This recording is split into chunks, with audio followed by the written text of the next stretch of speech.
আমাদের অনেকের কাছে সাইকেল কেনা শুধুমাত্র একটা জাস্ট বাহন কেনা, যেটা দিয়ে আমরা এক জায়গা থেকে আরেক জায়গায় যাই। আবার আমাদের অনেকের কাছে একটা সাইকেল মানে একটা ইমোশন। সাইকেলটা কেনার জন্য অনেক দিন ধরে আপনি অপেক্ষা করেছেন, অনেক কষ্ট করে টাকা জমিয়েছেন, অনেক কষ্ট করে সবাইকে রাজি করিয়েছেন এই মডেলের এই সাইকেলটা কেনার জন্য। আর যাদের এই ইমোশনটা থাকে তাদের এই সাইকেলের প্রতি আসল ভালোবাসা থাকে।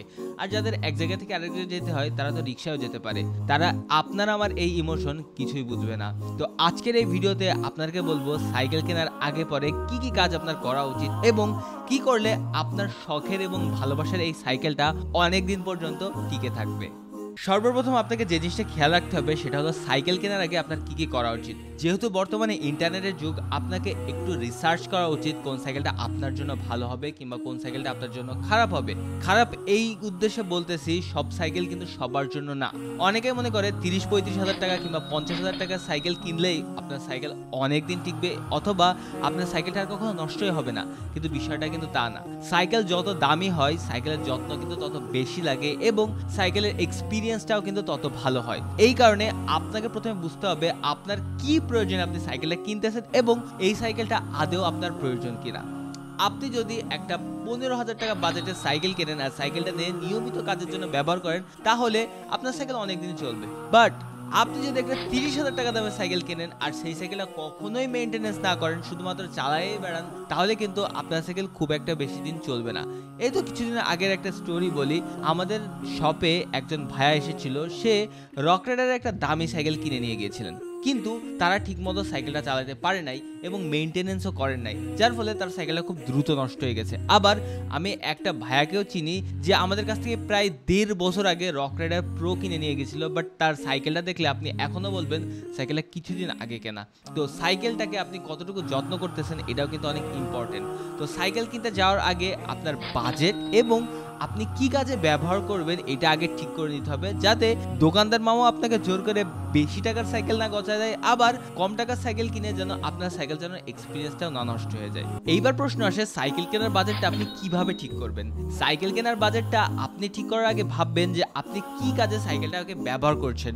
আপনি নতুন একটা সাইকেল লঞ্চ করলে যে সেটা কিনতে হবে কিংবা কোনো সাইকেলটা ভালো লাগে তাই কিনতে হবে, বিষয়টা কিন্তু তা না।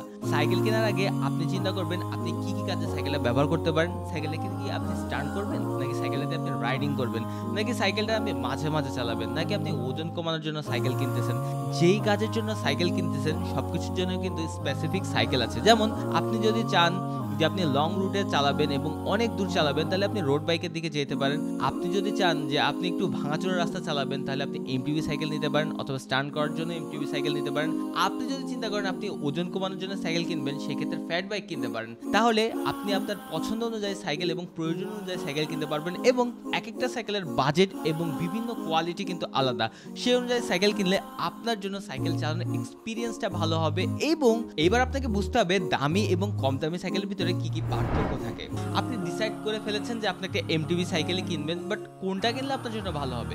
আপনি যদি একটা সাইকেল লাভার হয়ে থাকেন তাহলে আপনার জন্য একটা দামি সাইকেল কেনা খুবই ভালো হবে। কারণ জানেন, কারণ আপনি সাইকেলটাকে ভালোবাসবেন এবং সাইকেলটার যত্ন দিবেন। বাট আপনি যদি সাইকেল সম্পর্কে সেরকম কেয়ার না করেন তাহলে বেশি এক্সপেন্সিভ সাইকেল আপনার জন্য কেনা উচিত না। কেন জানেন, কারণ আপনি চিন্তা করবেন এক জায়গা থেকে আরেক জায়গায় যেতে হবে, এইটুকু হলেই হবে, আমার এত ভালোবাসার দরকার নেই কিংবা সাইকেল নিয়ে বারবার মেকানিকের কাছে আমি যেতে রাজি না। তো সেক্ষেত্রে আপনার বাজেটটা একটু কম রাখলেও হবে। তবে যেহেতু আপনি আমাদের ভিডিও দেখতেছেন, তার মানে সাইকেল সম্পর্কে আপনার একটু হলে ইমোশন আছে, তো আপনি চেষ্টা করবেন যে মোটামুটি একটা রেঞ্জের ভিতরে সাইকেল কেনার, 20-22 হাজার টাকা কিংবা 15-র উপরে সাইকেল কেনার, যাতে আপনার সাইকেলটা ডেলি মামার কাছে নিয়ে যেয়ে সেরে না নিয়ে আসতে হয় এবং সাইকেল চালানোর এক্সপিরিয়েন্সটা আপনি অনেক ভালো পান। এইবার আসে সাইকেল আপনি কোথা থেকে কিনবেন। সাইকেল সবসময় আপনার একটা বিশ্বস্ত জায়গা থেকে কেনা উচিত। কেন জানেন, সাইকেলের পার্টসপাতির ভিতরে এত ধরনের ভেরিয়েশন আছে, যারা বিক্রি করে থাকে তারা অনেক সময় কিন্তু বোকা হয়ে যায়। তো এই কারণে আপনি যখন একটা বিশ্বস্ত লোকের কাছ থেকে সাইকেল কিনবেন তখন অবশ্যই সে চেষ্টা করবে আপনাকে না ঠকাতে, যাতে আপনি তার কাছে বারবার আসেন এবং সে আপনার সাথে সম্পর্কটা বজায় রাখতে পারে।